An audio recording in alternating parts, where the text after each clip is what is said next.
Hello বন্ধুরা, চলে এসেছি একটা নতুন ভিডিও নিয়ে। আমি অনামিকা। আজ আমি বানাচ্ছি বিরিয়ানি, চিকেন বিরিয়ানি। এই যে দেখো, আমি এখানে মশলা বানাতে চালু করে দিয়েছি। এখানে বেরেস্তা বানিয়ে নিয়েছি, এই যে আলু ভেজে নিয়েছি।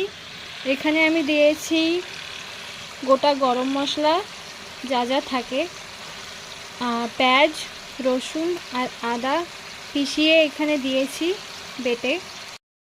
তো বন্ধুরা, এই যে আমি দিয়ে দিলাম পরিমাণ মতো নুন।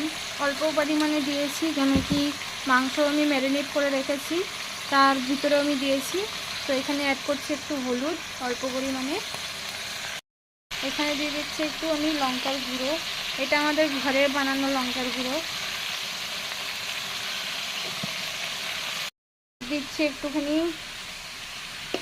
জিরের গুঁড়ো, অল্প পরিমাণে দিয়েছি, কেন কি আমি মাংসর ভিতরেও দিয়েছি, ম্যারিনেট করা মাংসর ভিতরে। এই যে মশলা দিয়ে কষানো হয়ে গেছে, মশলাটা তেলও ছেড়ে দিয়েছে।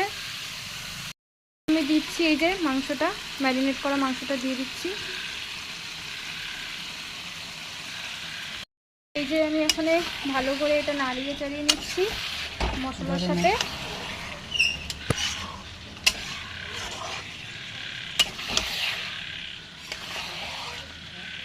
ভিতরে অল্প একটু বেরেস্তা দিয়েছিলাম, ভাজা বেরেস্তা, আর এখন দিয়ে দিচ্ছি ভাজা আলু।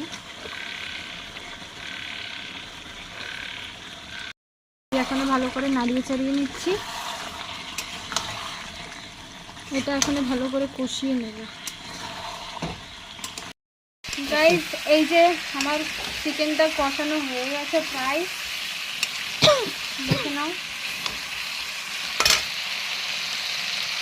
এই যে গোটা গরম মশলা দেবো আমি। এই যে ভাতের জল বসিয়ে দিয়েছি, আর আমার বিরিয়ানিটা শুধুমাত্র ঘরের চাল দিয়েই হবে, বাসমতি রাইস দিয়ে হবে না।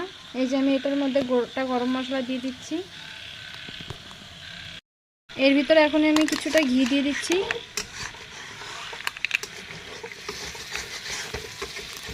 যে পরে আমি এখানে অ্যাড করেছি স্টার ফল, ছোট এলাচ আর একটা বড় এলাচ। এই যে জলটা গরম হয়ে এসছে, আমি এই যে চালটা দিয়ে দিচ্ছি। চালটা আমি ভিজিয়ে রেখেছিলাম, এটা আমাদের ঘরেরই চাল। এই যে আমার চিকেন রেডি হয়ে গেছে। এই যে আমার ভাত হয়ে গেছে। আমি এর উপর দিয়ে দিয়েছি বেরেস্তা, একটু গরম মশলা আর ঘি দিয়ে দিয়েছি। এখন আমি এর উপর দিয়ে চিকেনগুলো দিয়ে দিচ্ছি।